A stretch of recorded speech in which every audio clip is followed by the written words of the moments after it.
This is exactly how to change your age on Roblox mobile app. So firstly, open up your Roblox mobile app and then we're gonna click on the three lines in the top left corner. And then here click on settings. And now on this page just click on account info here as you can see. Now on this page just scroll down until you get to this page right here. So if you have already verified your age, you will see your age group right here.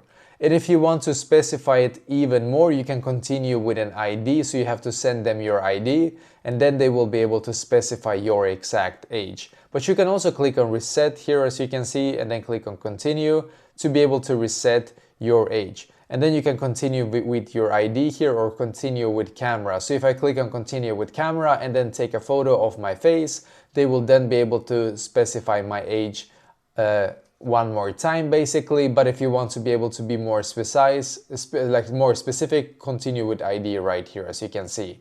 And that is basically exactly how to change it.